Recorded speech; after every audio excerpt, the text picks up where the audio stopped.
for those of you who like the whole $1 trillion market cap and 10x baggers and all that wonderful stuff, which is great, I would love to have that. In order to get something, in order to do something like that, you have to have a contrarian company. It has to be contrarian to what is out there today to have exponential growth. So you have to invest contrarian, because if you invest like everybody else and everyone's buying Apple today and whatever, maybe good company, but it's not going to give you a 10 bagger from here. And so you have to be willing to accept risk and also have patience with that, but also find the X factors or the differentiators like, oh, I haven't seen that before. That's worth me sticking it out. And if I lose my money, I lose my money. But that's how I feel about it. Well, that's why it is so difficult, because in order to stick against the tide when it is against you, and we have multiple of proof, like also Palantir not invited in the AI things, Palantir not considered an AI company, still not being appreciated as a defense contractor, hated even if as a SaaS company, consultancy, they say, knowing that that is false, but having the stomach, the patience to actually keep your investment, despite people say, hey, you're wrong. That's the most difficult part of investing. But if we are actually right, that will be also very rewarding. Ray Dalio says, in order to be a successful investor, you need to be contrarian and be right. We know we are contrarian, and we are seeing the story unfolding. That, to my viewpoint from the development we are seeing, I'm seeing in 3 years now.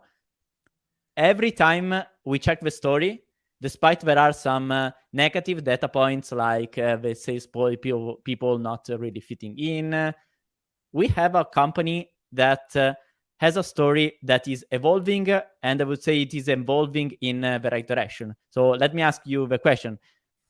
The stock price is already quite similar to the price we had last year in the summer. How much the company has changed meanwhile? Not only from the business perspective in terms of numbers, revenues, clients, but also in terms of awareness of the key people of Palantir. When we heard Carpetto talking last summer, we were scared of him banging on the table. Right now, Carp is confidently speaking to any audience, being that analyst or whatever. So I would say the rate of change in the company outside the numbers is already very good.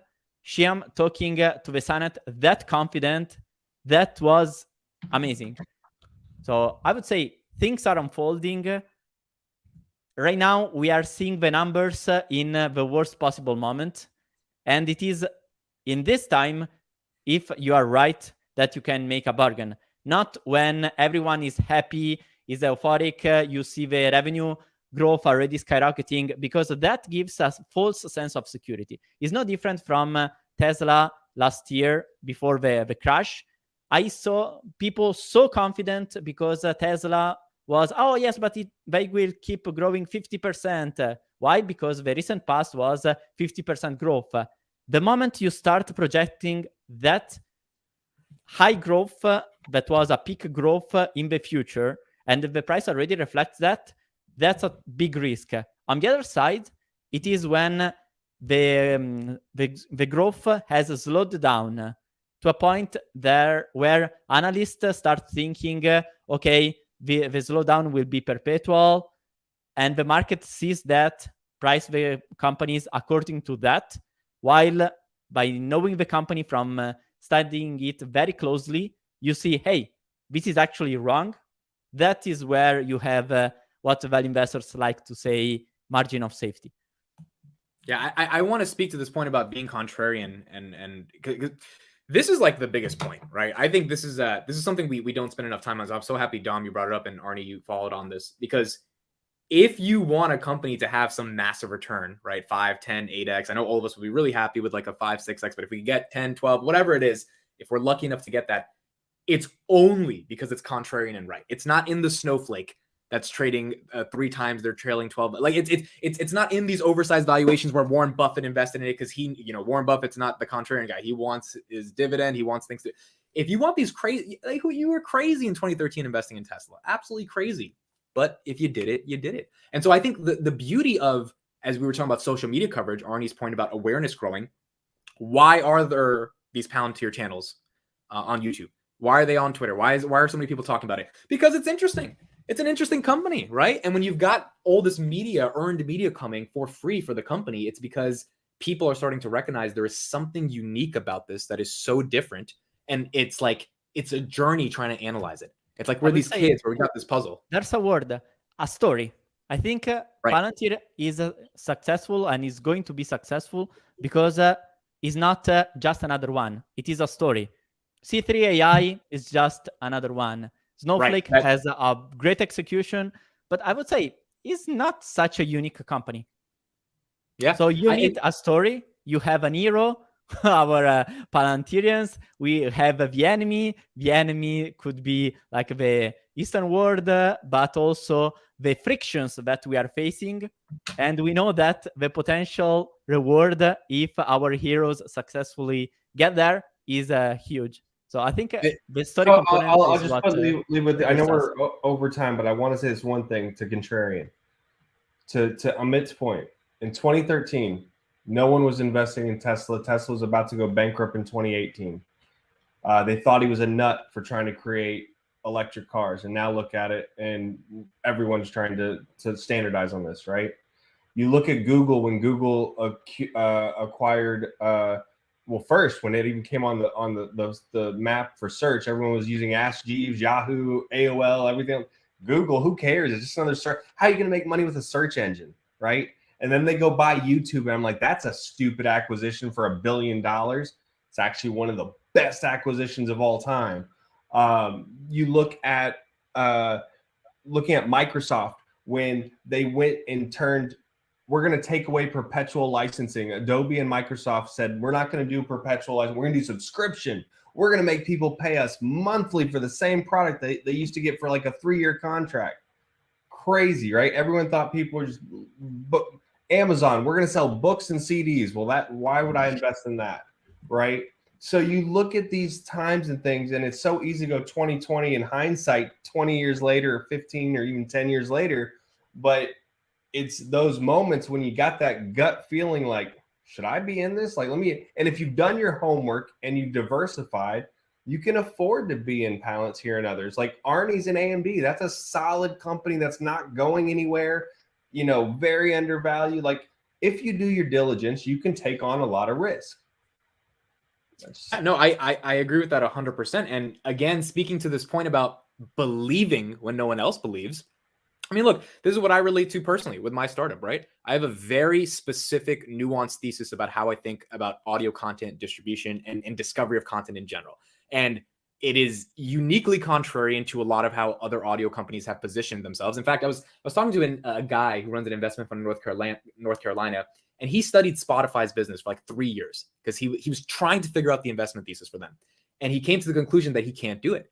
And I saw him tweet randomly one day, and I emailed him immediately. I was like, yo, can we talk? And for 40 minutes, we're talking. I've never had a conversation with someone outside of this guy, this random dude in North Carolina that I somehow found on Twitter. And we are both on the same page of having a contrarian view on a company that has tripled their user base, tripled to over 500 million people in the past 3 years. And me and him are like, this is not the right stock or the right company, right? And that's very contrarian. Will we be right or will we be wrong? I have no clue. But there's no way I'm going to build my startup unless I don't believe in that contrarian thesis and then I execute against it. And it's the same thing as being an investor in Palantir. Maybe you have a couple quarters that are bad, but do you believe in Dom's questions? Is data going to be more applicable in the world? Is the world going to get more deglobalized? Are things going to get a little bit more scary where we need this software? Is the government going to need more companies that can do IL6 and only have 3 of them to choose from? If you believe in these things, then the thesis is intact. As Arnie has said, even if the numbers don't look fine, the thesis is intact. The numbers just have to reflect it over time. I mean, if the key questions are right, it means that despite some slowdowns, some accelerations, the company will keep growing. If the company keeps growing, it is only a matter of time. It's not a matter of if the value the price will converge to that value. I would rather have steady growth than super high growth that falls through and then you plateau. Yeah, I mean, the real risk is having companies that everyone else already appreciates. Because all those expectations start getting incorporated into the pricing.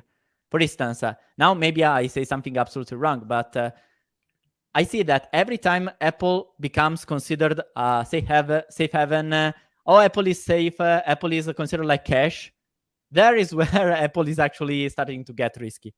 While when nobody wants to touch Apple, that is the moment to actually get into it. For instance, during the pandemic, I entered aggressively on Apple because the market perspective was, oh, when inflation rises, you don't have to have tech. And it was, are you joking? What? Like, if there is one company that actually has pricing power, both on the customer side and on the supplier side, if there is one company, that is Apple. And at that moment, people didn't really want to have Apple because the narrative say inflation goes up, you sell tech. And so you need to be very, very careful of understanding what's the narrative, what's the reality. And when you see a mismatch, by studying things very closely, that is where you need to get excited. You don't want to get excited when everyone else is excited, because that inevitably is already reflected into the prices, which means low margin of safety, which means you have what's literally high risk, not the stock moving a lot like a CFA would say. I don't get it always right at all, but I'll tell you a real world example. Last September, NVIDIA was down to 113 a share, and everyone was freaking out about the gaming graphics cards. Oh, the gaming people aren't going to game anymore. They don't have crypto. Oh, it's a broken company. It's not going to, that's where the growth was. And I fully believe it's a compute as a service platform with AI and everything else. And I sold all my trade desk, doubled, tripled my position because it didn't make sense. Like, one bad quarter doesn't change a company's thesis. But you believed in an overarching narrative. Oh, right? Yeah, since 2019. That's the other thing. You can do that only if you truly understand the business. So you don't only look at the stock, but you look at the fundamentals, you know how the business model works. And that's why with Palantir, that is heavily complex, you need to take time to actually study it. I think I started having a sense, okay, I understand this company after more than a year studying very closely for so long. So I think what we are doing here is already unique, trying to unfold this weird, complex beast. Even Apollo, if we had to answer some questions on Apollo right now, I don't think all of us could really intelligently answer it. We still don't know. There's some questions I still have for Code Strap on Apollo, some hows on how they're doing it.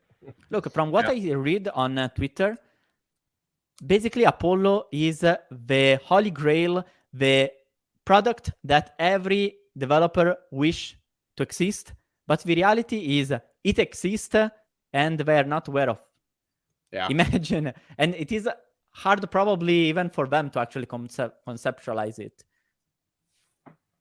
It's big, man. You got to believe in a story. I mean, the other final thing I'll say on this contrarian thing is, if you're contrarian, you also believe there's a narrative that guides your contrarianness. So with Palantir, we're contrarian on terms of how they interact with the rest of the AI market, but we believe that the AI market is going to grow.